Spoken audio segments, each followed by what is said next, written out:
Brittany.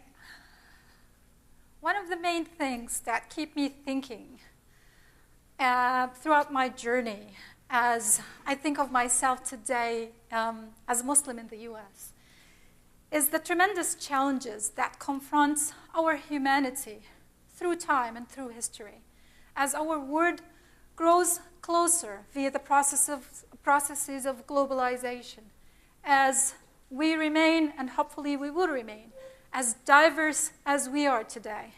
I keep questioning myself, are we, as a human race, up to the challenge of building tolerance, mutual respect, creating peaceful coexistence?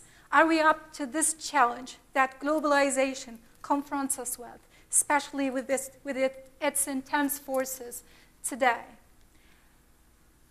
At the core of this challenge is the relationship between Islam and the West, is the relationship that I'm trying to bridge, even with my humble individual act of being a professor here at St. Olaf College.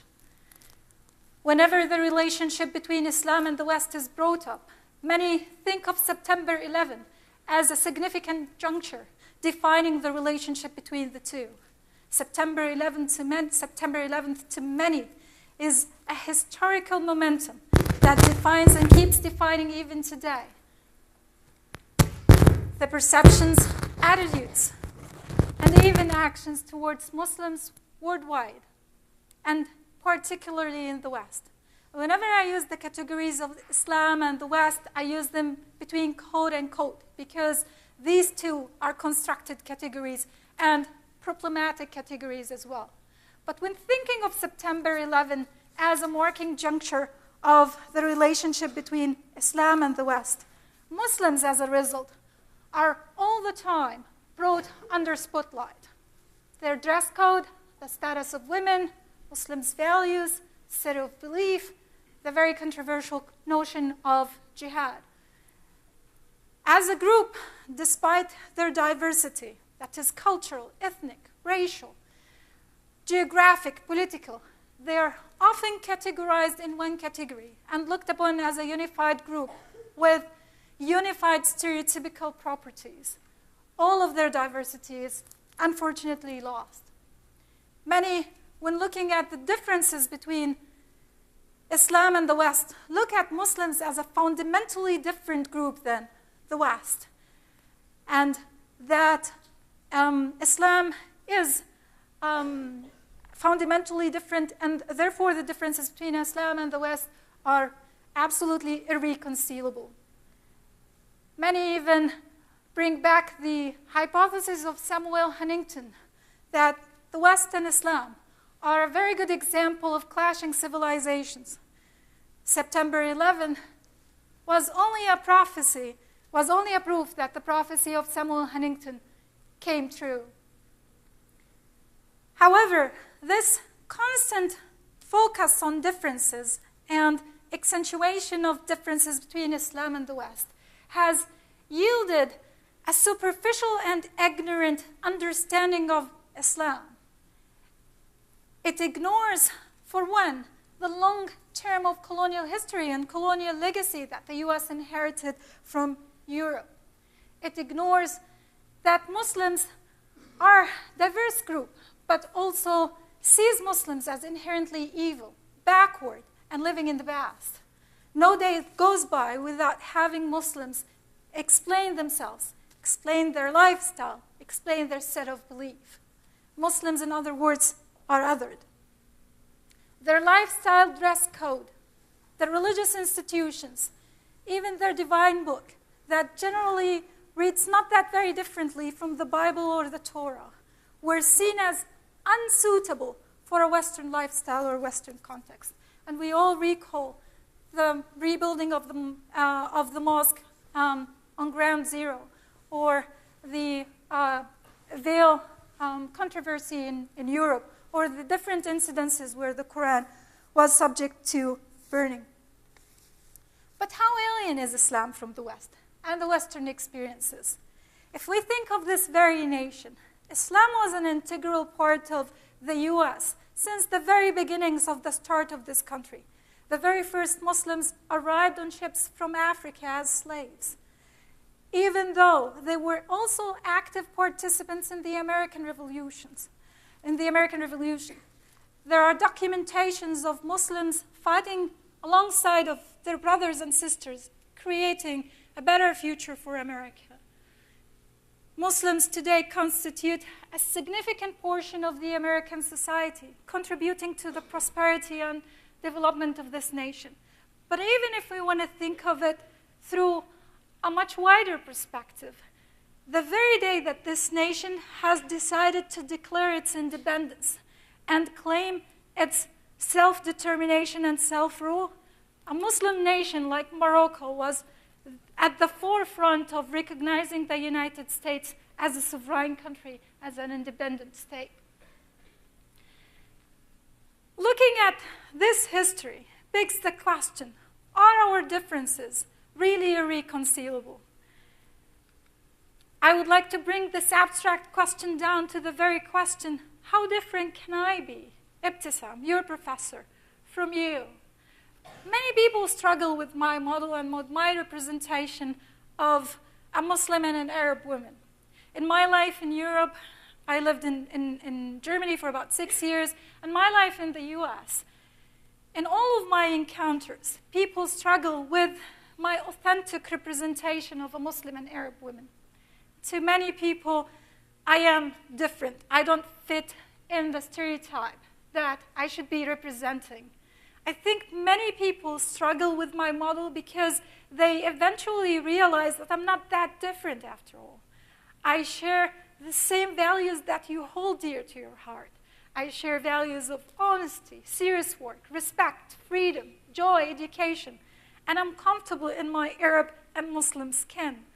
And these are the values that I have learned as an Arab woman and as a Muslim woman. However, stories of women like me, and I'm not unique where I come from, and believe me, I am not. Stories of women like me do not often make it to Western media or even Western scholarship. Instead, it is those images and videos like this one. No matter where we are in the world, fans go crazy for their pop stars. Nancy Ajram is the Britney Spears of the Middle East. As you can see, she can't go anywhere without causing a commotion. Nancy's sexy dance moves have caused quite the controversy in this deeply conservative country. Newsweek named her one of the Middle East's most influential people. Several problems with this video clip. First of all, unfortunately, many people in this country base their information and their perception and attitudes about Arabs and Muslims on video clips and information outlets like these. Don't also assume that if you access more scholarly work, you would get a better idea or a better image. We all know in social sciences that knowledge has never been a politics-free zone. The other problem associated with this video is Britney Spears and how feminism in the West think of Britney Spears and the example of Britney Spears, right? Why, when it comes to the Arab and the Muslim context, the example of Britney Spears out of the sudden becomes the example of an emancipated, liberated woman? Would Oprah Winfrey like us to all act as Britney Spears and then she would consider us liberated? Then also to the untrained eye, the collection and sum of pictures collected in this very short yet intense video represent a wide variety of women from different parts of the world. I recognize pictures from Afghanistan, pictures of women from Iran, pictures of women from Pakistan. And the students of the Middle East 101 would also know that conservative and Islamic are not the right words to use with a country like Lebanon, which is a predominantly Christian country. So it takes a little bit more digging and a little bit more training to recognize how different people are. Another group approaches the differences between the West and Islam through a different perspective. a perspective of looking for compatibilities. You are different, but you have values that are compatible to us. Perhaps the Arab Spring provided a very good supportive argument to this trend, because in the Arab world, young people, women and men, went down the streets demanding freedom, liberty, values that are held dear in this country and to many people in the West. But the problem even with that compatibility approach, although it does recognize the fact that people have the right to self-determination, have the right to express themselves the way they want, it is still a paradigm and approach that starts from difference. It doesn't acknowledge that we as people are not that different after all. A third approach I would like to introduce you to is a look and a critical look at a deeper look to our human history. Our human history that proves that we have long been engaged in a borrowing and a mutual learning processes through which we have brought humanity to the stage it is at today. Imagine with me, how would the world be if mathematicians, for example, today, acknowledge that all the advancements in mathematics and all the achievements that brought up with that were attributed to a Muslim mathematician from Persia, today's Iran, who started with mathematical equations and algebra. If a Muslim sociologist like myself acknowledges that my knowledge today and how I view society and how I view the world around me today, I owe it to Ibn Khaldun, the Tunisian and the first Tunisian sociologist, to the German Weber, as well as to the American C. Wright Mills. Diversity, my friends, and difference are to me what makes this life exciting and perhaps worth living, meaningful. My favorite verse in the Quran, God says, "We made you into nations and tribes so that you can learn from one another." Are we up to that challenge? The challenge of building tolerance, learning from one another, and moving humanity a step forward. A humanity that we all deserve. Thank you.